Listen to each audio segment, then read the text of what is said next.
What's at the root of being controlling? It's fear. It's fear of what am I gonna do if this outcome happens or that outcome doesn't happen. And we're afraid of that. I even explained to you that it's a fear of our own emotions. It's a fear of vulnerability. When you say you're afraid of the unknown, what you're actually saying is you're afraid to be vulnerable. You're afraid of putting down your guard. You're afraid of something scratching you. You're afraid of something getting close enough to you that it hurts you. That is the root. That's what's behind controlling behavior.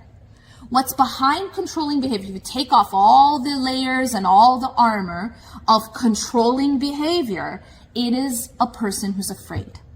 It is a person who has anxiety and fear of what may come.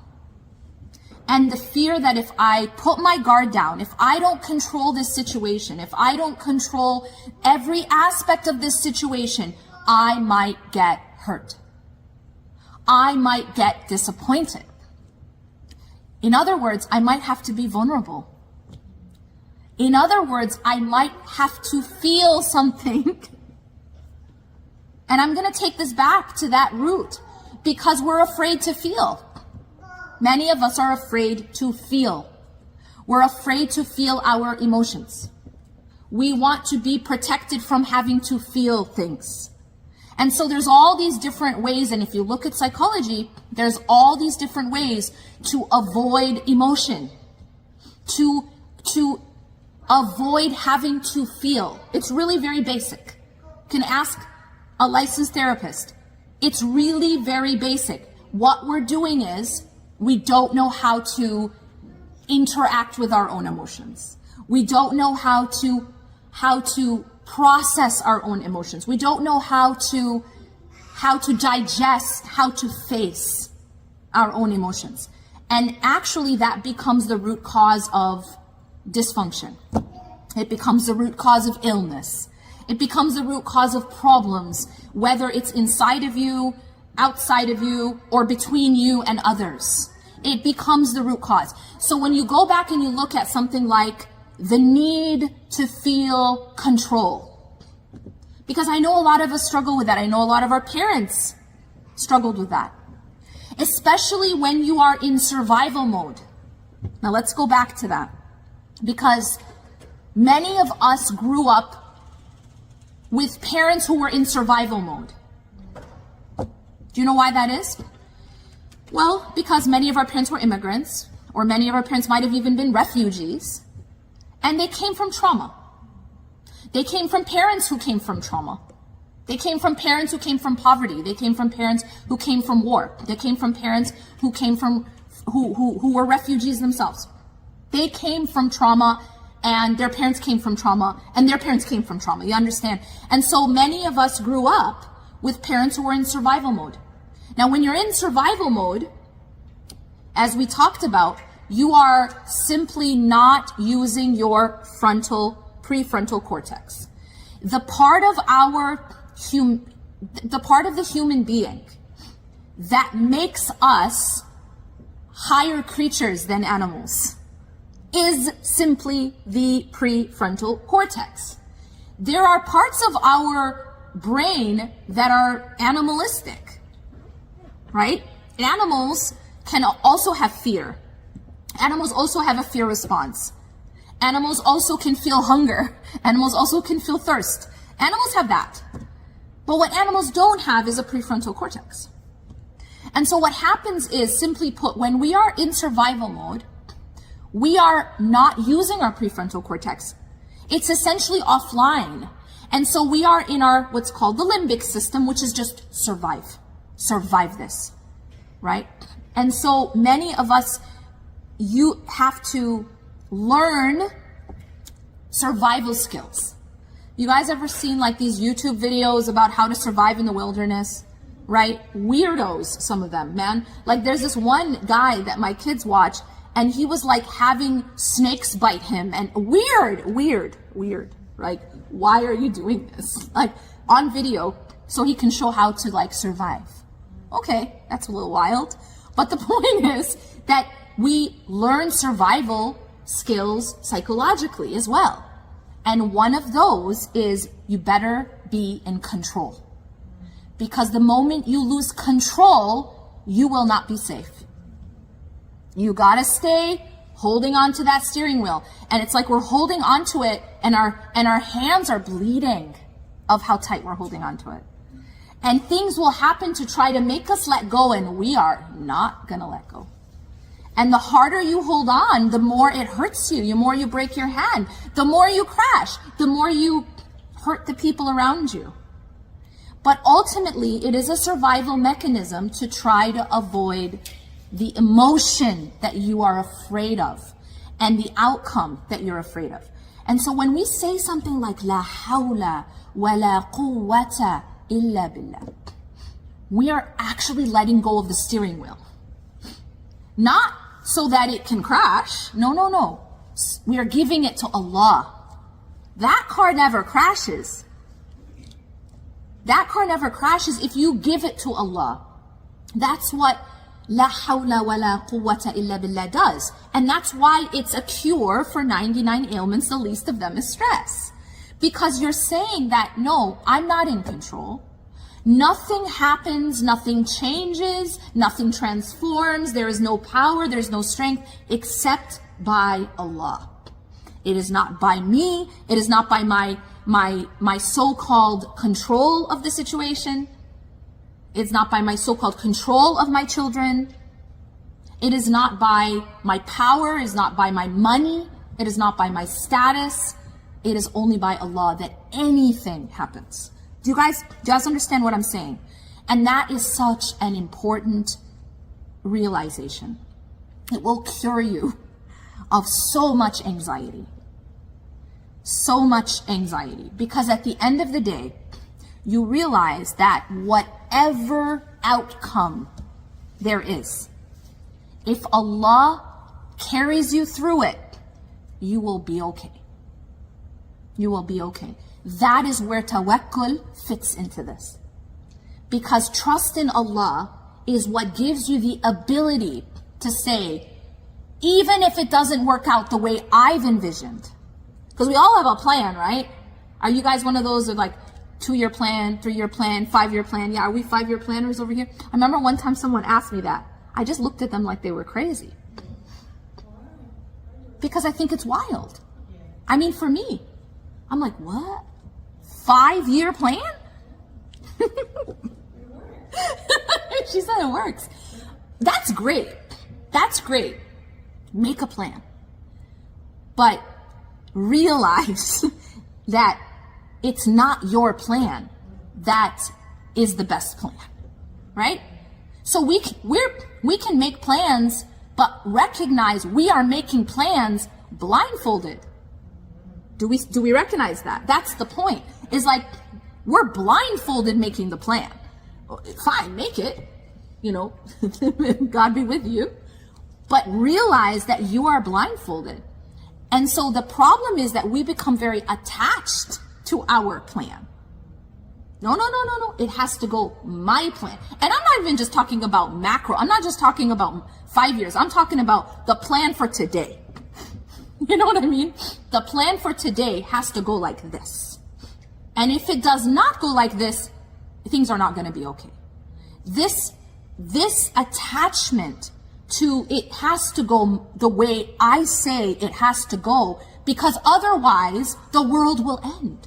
Do you understand what I'm talking about? And so the attachment to our vision and the attachment to our plan is actually rooted in anxiety. It's in fear. It's in, as you said, sister, fear of the unknown. No, if it doesn't work this way, I'm terrified of what might come. And maybe I can't handle it. Maybe I'll be unsafe. Maybe I'm going to have to feel grief or disappointment or fear. You know, and it's interesting because anxiety and fear are not the same thing. Do you know this? We think of them as the same thing. But in a sense, anxiety is actually what happens when you refuse to feel your fear. You don't want to feel afraid. You don't want, see, there are normal human emotions. Have you seen Inside Out? So you have an idea. There are normal human emotions. All of them were created by Allah, and therefore they're not a mistake. They're not an oversight. They're not like a mistake in the design. Sadness, anger, fear, joy, disgust, etc., right? But when we look at the emotion of fear, it serves a purpose. But when something goes wrong in that system, it turns to anxiety, right? Part 2 then had anxiety in there. Well, obviously this is written by psychologists. But the point that I'm making is that fear is not what you should fear. Because fear serves a purpose. And when you don't allow it to be felt and then serve that purpose, it can turn into anxiety. And anxiety, interestingly enough, it's like, it becomes, see, fear, what's the difference? Fear, you're afraid of a specific thing, right? You're afraid of a specific thing with fear. Okay, I'm afraid that something bad will happen to my spouse. I'm afraid that something bad will happen to my child. I'm afraid that we won't have enough money. So it's a specific thing you're afraid of. If you don't deal with that, right? You don't deal with it. Either you suppress it or you do something else. You're not dealing with it. It's not serving its purpose. It can turn into anxiety, which is just generalized. A person who has anxiety is not just afraid of one specific thing. It's almost as if everything is unsafe. Do you understand? It's not just anymore a focused thing that I'm afraid of, but it's just I'm generally feel that I am always unsafe. The world is unsafe. One of the roots of anxiety comes when, one example that Dr. Gabor Mate discussed is that when you think about a child who is afraid, what does the child do when they're afraid? A child who can't talk, say. But how? How do they communicate it? They cry, right? That's the design of Allah. The child who's afraid cries. Now, why is the child designed to cry? To get security from the caretaker, yes? So the child, the system goes like this. Child feels fear. Child cries out for help, security, safety. And presumably, caretaker comes in response and makes the child feel safe, right? That's the system as it's supposed to work. But when the child is afraid and cries out and never gets that response, never gets that safety, maybe they are, there's a philosophy that you should let children cry so you don't spoil them. Or there's a philosophy of let them cry themselves to sleep, or there's whatever it is. So when the child learns that when they're afraid, there is no safety, then that fear turns to generalized anxiety because nowhere is safe. You understand? If I am afraid and then I get safety, then I realize, okay, the world is safe. There's safety. Safety exists. Safety exists. Because I got that safety when I was scared. But imagine that you didn't. Now, where is safety? There is no safety. Safety doesn't exist. And that is generalized anxiety. That's anxiety. Anxiety is just like nothing is safe. So I'm always in that high alert of fight or flight, survival. Nothing's safe. Nowhere's safe. Does that make sense? Yasmin, did you want to say something? You reminded me of a book I read many years ago. It's called The Gift of Fear. Okay, so she's, Gavin Dhikr. So he basically says that fear is a tool to survive. Yes. Like if you're walking the street and you feel someone is following you, that fear is going to save your life. Yep. Yeah, it's a beautiful book. Yeah, so she was saying it reminded her of a book called The Gift of Fear. And the premise of the book is that fear actually can save your life. That because fear is designed as a protective measure. For example, if you're going somewhere, imagine you're walking towards a cliff. Yeah, presumably you're gonna feel fear, and that fear is put in you to tell you, turn around, don't go close to the cliff. So fear is a protective measure, and that's absolutely right. The issue is, I heard this thing and it's so heartbreaking, but I'm gonna share it with you. Basically, it's so triggering. But what happens is that when a child, for example, is uncomfortable with an adult, maybe it's a relative, someone who makes them uncomfortable, maybe they've done something, maybe they behave in a way that's uncomfortable. Now that child has in their design an alarm system that goes off, and this is designed by Allah, right? The alarm system says, I'm not comfortable with that adult.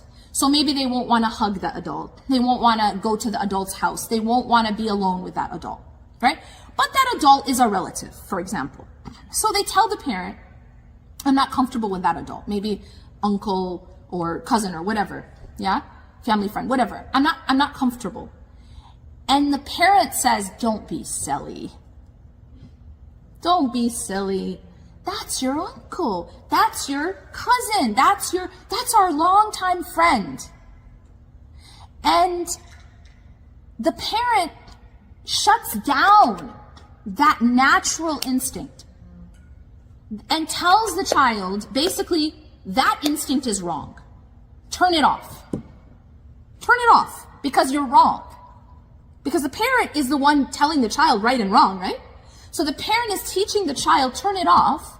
And then maybe they go and something bad happens to them. So now what have they learned? Well, number one, they've learned the world is not safe. That their own parent, who their job is to keep them safe, did not keep them safe. And number three, they've learned not to trust themselves. Because they've been told again and again, you're being silly. Or that's not valid. Don't listen. Don't listen to yourself. And when a child grows up not listening to that natural design, it's an alarm system that Allah put in you. It's an alarm system that's designed in you. You have to listen to it. But if you grow up being told to shut it off and not to listen to it, then what happens is that you can be taken advantage of much more easily. You can be abused. So one thing also that they say is that abusers, they pick out certain people who won't, push back, people who won't speak up, people who won't, who will stay quiet. So this is also, as parents, we have to be very careful with that, right? But it's very common. It's very common. So going back to the relinquishing of, and I don't say relinquishing of control because we are not in control, but it's an illusion. So it's relinquishing the illusion of control and the idea that I have to be at the steering wheel and it has to go my way or else we'll crash. And that's not the case, because we are blindfolded and Allah knows better. Allah knows. And so learning to trust Allah's plan, even when we have our own plan, make your plan, but understand that your plan is not the best plan. Allah's plan is the best plan. Understand? So I have a plan, great. Maybe that's even, my intention is this is part of my worship. This is me tying my camel. But don't ever think that your plan is the best plan. We are so blind. We know nothing of the unseen. Our knowledge is so limited. So it's understanding that. And then understanding it's Allah at the steering wheel, not me. And it's Allah who's going to protect my child, not me. And it's Allah who's going to protect my own self and not me. So we do our part. We do our work. We do our plans. We tie our camel. But we do not become attached to those things. We do not become so attached to the plan that we can't see another way or let it go when necessary.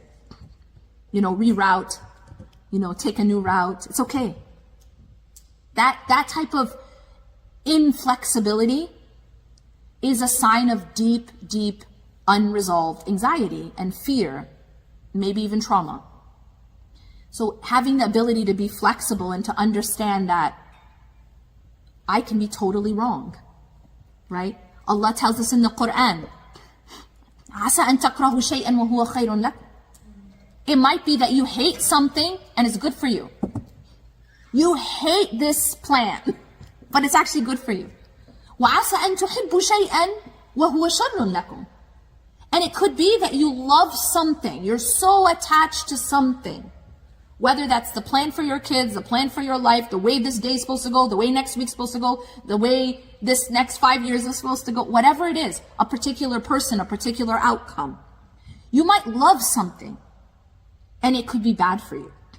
وَعَسَىٰ أَن تُحِبُّ شَيْئًا وَهُوَ خَيْرٌ لَكُمْ. And it's bad for you. You can love something, and it's still bad for you.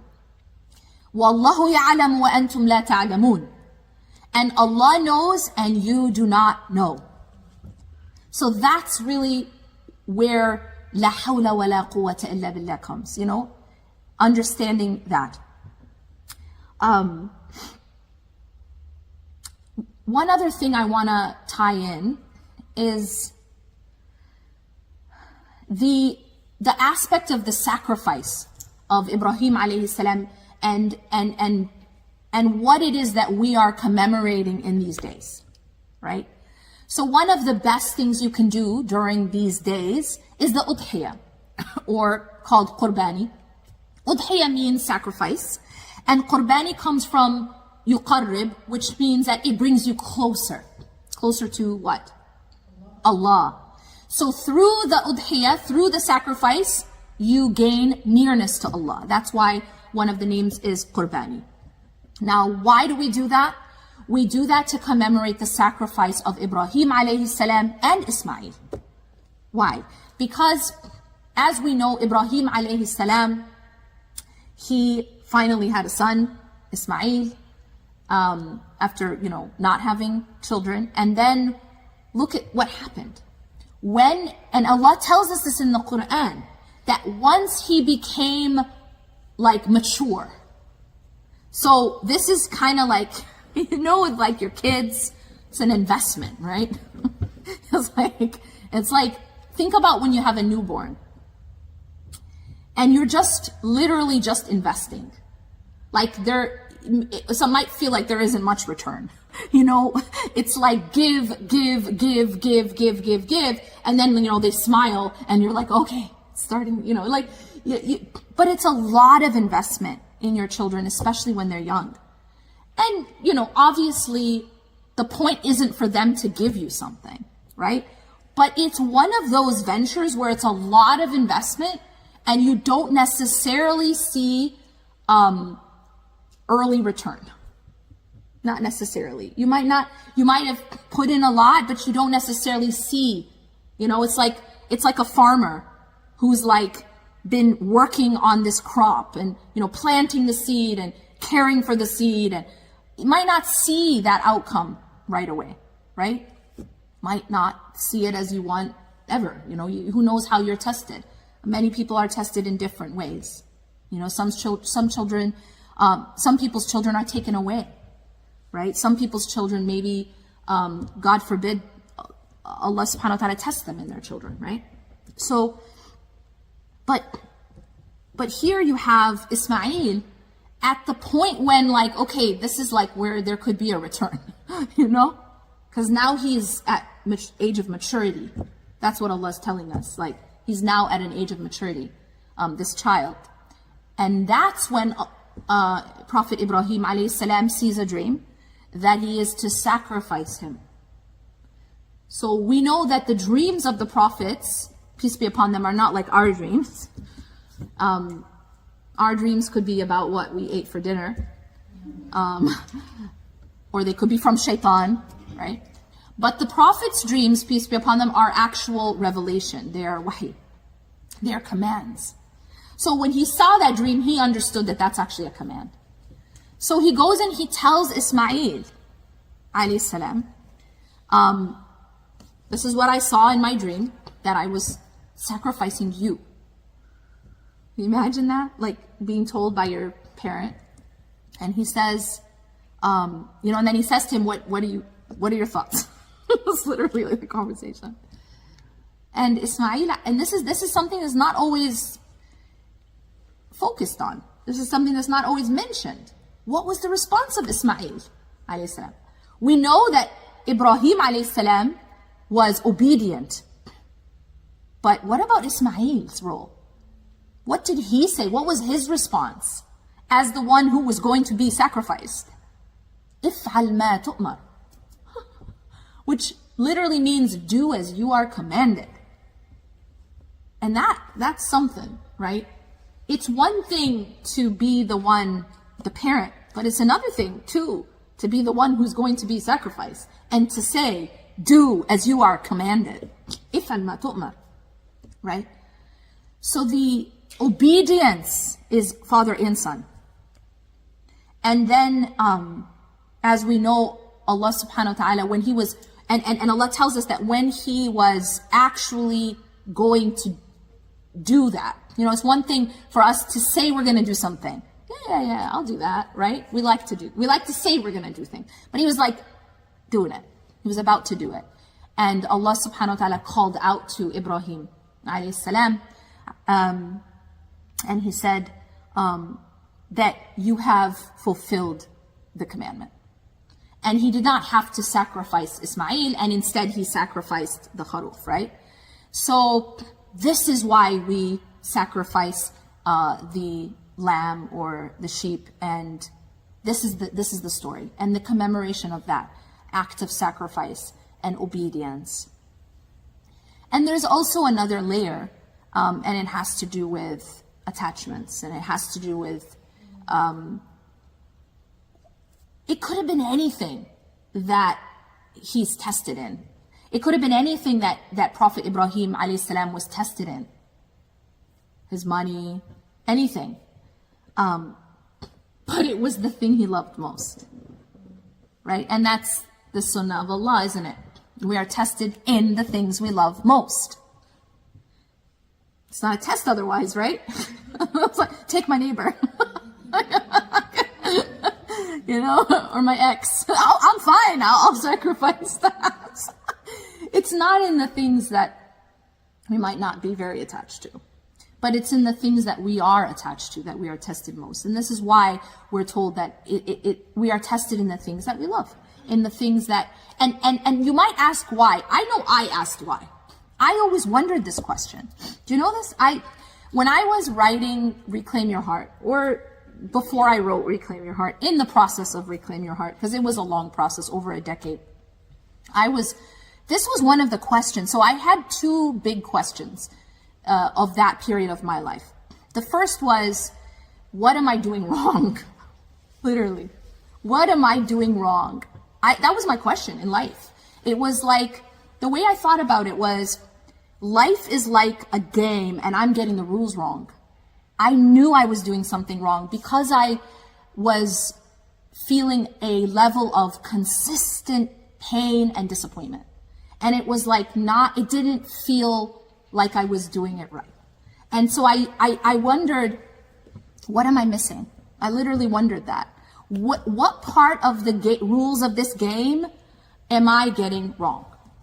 And the second question was, I wonder why we are tested in the things we love most.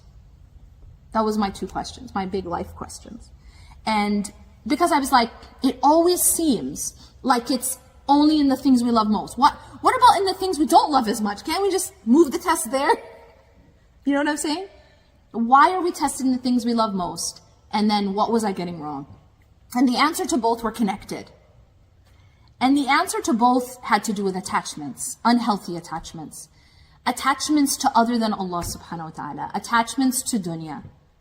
And that's what I wrote about in Reclaim Your Heart. But basically, in a nutshell, I guess, spoiler alert, what was I getting wrong? What I was getting wrong is that I was treating dunya as if it was Jannah. That's basically in a nutshell. I was treating this life as if it's Jannah. What did that mean? It meant that I wasn't very good with disappointment, really. I wasn't very good with things being less than perfect. I wasn't very good with accepting that things aren't going to work out always the way I envision them. You know, it was attachments to these outcomes, attachments to my plans, attachments to things in the dunya, to expectations. Very, very unrealistic expectations of perfection in everything of dunya. Most specifically with relationships and people. So that was what I was getting wrong for sure. Because dunya is not Jannah. And if you treat dunya as if it's Jannah, you're going to feel it. You're going to, the way I described it in Reclaim Your Heart, it's like digging into concrete with your bare hands. It's trying to make dunya into something that it will never be. It's like trying to get water by reaching into fire. You're only going to get burnt. You're not going to get water out of fire. And you're not going to get anything by digging into concrete with your hands. And so I had to accept dunya as it is, which is imperfect and temporary. These two things, imperfect and temporary. Now, what does that mean? Well, that's a whole other story, but it just means that you deal with dunya for what it is, not for what you wish it was. And it doesn't mean you don't try to improve things. As you guys know, I'm always talking about taking action to improve your situation. إِنَّ اللَّهَ لَا يُغَيِّرُ مَا بِقَوْمٍ حَتَّى يُغَيِّرُ مَا بِأَنفُسِهِمْ. Allah does not change the condition of a people until they change what's inside themselves. So it's not about not trying to improve. It's about not trying to make dunya into something it will never be, which is permanent or perfect. Okay? But the other part of the question, and bringing it back to that, is why are we tested in the things we love most? What do you guys think? Exactly. So it has to do with not having competitive attachments to Allah. That's what it has to do with. It has to do with that when there's something in your life that can compete with Allah, that thing is going to be tested. Why? Because it's to cure you of that. Does that make sense? And it's not because Allah wants to take things away from us. It's because Allah wants to cure us. So the idea is, and why I talked about, why do people have to leave each other? Chapter 1 of Reclaim Your Heart, right? Talking about that issue. Talking about that concept. But then chapter 2 is, people leave, but do they return? What was the concept there? It's the fact that Allah is not wanting to take things away from us for the sake of taking things away. Rather, even when Allah takes, He's actually giving. So even in the taking, He's giving. But the question is, do we see that? And also that Allah subhanahu wa ta'ala can give us back things, and He can give us more, and He can give us better. Remember the lesson of Salama. What's the lesson of Salama in the seerah? Well, she lost her husband, Abu Salama, and he was one of the muhajirin, so one of the early Muslims. And after she lost him, the Prophet ﷺ taught her this dua. He says, say this dua, and whatever you've lost will be replaced with something better. What was that dua? Inna lillahi wa inna ilayhi raji'un. Allahumma ajirni fi musibati wa akhlif li khayran minha. Meaning, very, very deep. Indeed, we belong to Allah, and indeed to Allah we return. Allahumma ajirni fi musibati. Oh Allah, reward me in my test. Wa akhlif li khayran minha, and give me what is better than what I lost. So she thought, how can I get better than Abu Salama, who was one of the early Muslims and the Muhajirin? Guess who she married next? The Prophet ﷺ. So that's a true story. So the idea here is that even when Allah takes something away, It is not to hurt us, and it is not to deprive us. It is to actually give us something better. But the question is, what is that thing that is better? And sometimes that thing that is better is becoming closer to Him. Sometimes that thing that is better is that He's cured us of an unhealthy attachment. He has cured us of an attachment that could have competed with the attachment to Allah. And that is what we learn from the sacrifice of Ibrahim alayhi salam. He was told to sacrifice the thing that he potentially loved most of the creation. And in that ability to sacrifice even that was an action, and it was a testimony to there's nothing that was bigger in his heart than Allah subhanahu wa ta'ala. There was no attachment that competed with his love for Allah subhanahu wa ta'ala. So the question is for us. And obviously our sacrifices cannot reach that level of the prophets. But at our level, there are sacrifices that we are asked to make that purify us. And there's going to be tests that we face that also are meant to purify us. And that's why we are tested in the things we love most.